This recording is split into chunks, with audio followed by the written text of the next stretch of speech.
Welcome to Frontrunner Motorsport. This week's Formula 1 is about nothing more than tragedy. The death of Anthoine Hubert in Formula 2 race in an absolutely horrific accident overshadows everything that could happen. The death of the young Frenchman, a Formula 1 hopeful who will never realise his potential, is a reminder of the danger of the sport we all love so much.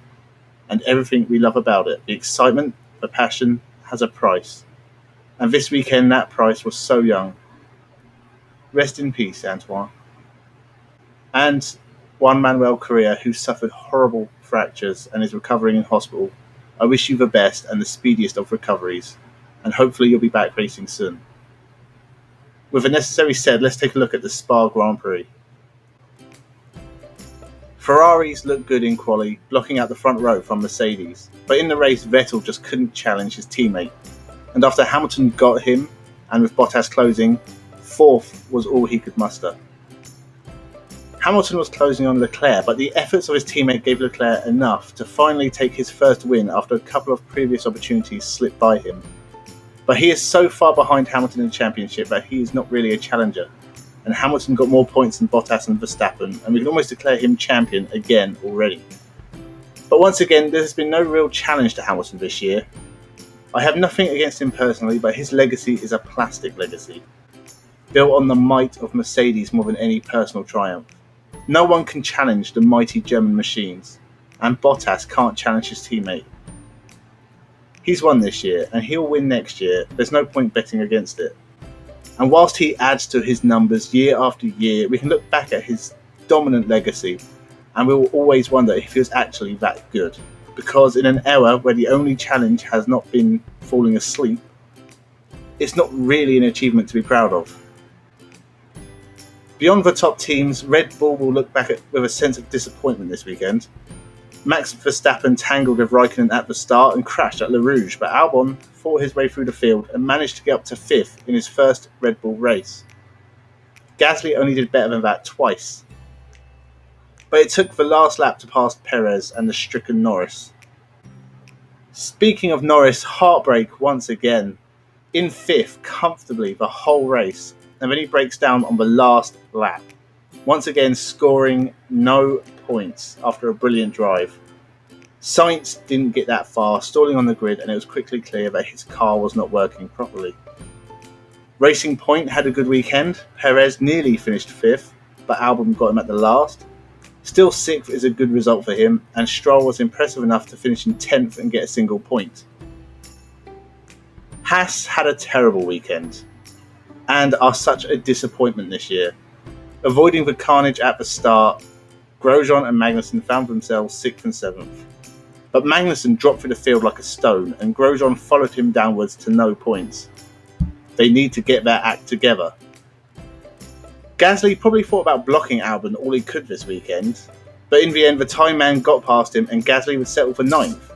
A good result for him after a difficult season, but another fantastic result for Daniel Kvyat, who scores points again in 7th. He has had a good year and is quietly going about his business.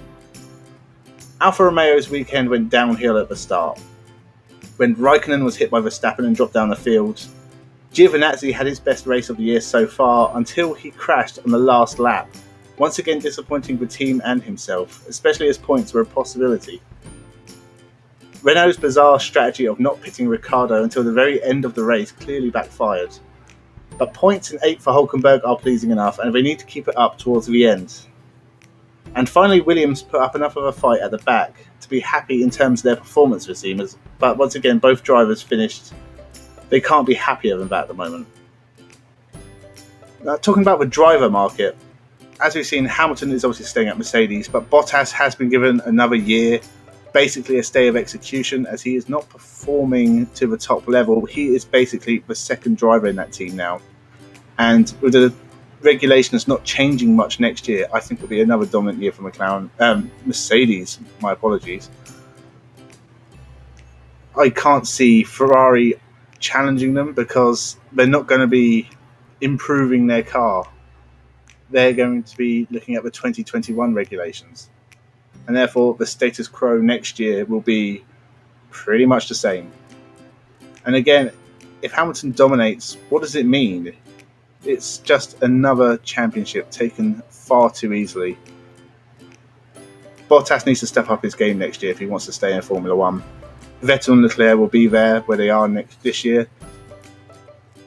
Albon showed in this race that the second Red Bull can be up there with the top, but he was still miles behind the top two teams. And Gasly did get a fourth and a fifth in his time.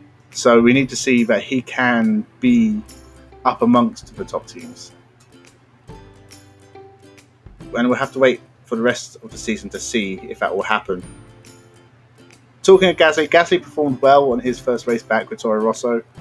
Not spectacular, but well enough. Kvyat was great again. I can see those two staying at Toro Rosso next year. The big news this weekend is that Esteban Ocon is going to be racing for Renault next year. It makes sense. He's a French driver, even though he's a Mercedes employee. But Hülkenberg has been linked with Haas. Magnussen already had a contract for next year, so it'll be Hülkenberg and Magnussen if that does happen. That leaves Grosjean without a drive, unfortunately.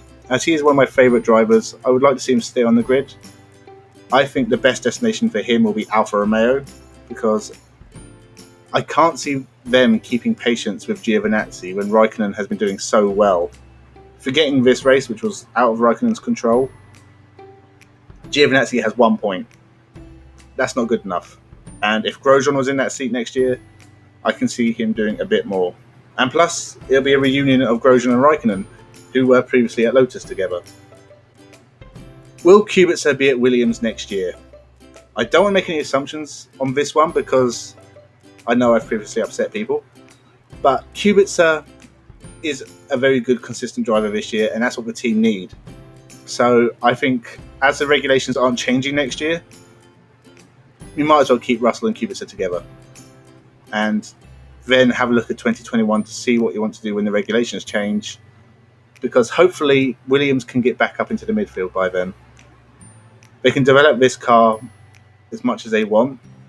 I know they don't really have the money for that at the moment. They are struggling. But it's a shame not seeing them further up the grid. That's all I have to say about it, really. As I said at the start, it doesn't matter what happens in Formula 1 today. It's all about Anthoine Hubert. The young Frenchman will be dearly missed. But the circus keeps going, and we head to Monza next week, where Ferrari have to do well. In a season that will now be all about personal triumphs, more than chasing down Hamilton. That's it for this week at Spa. Have a good week. It's Monza. Very exciting race to look forward to. So keep safe and have a good one.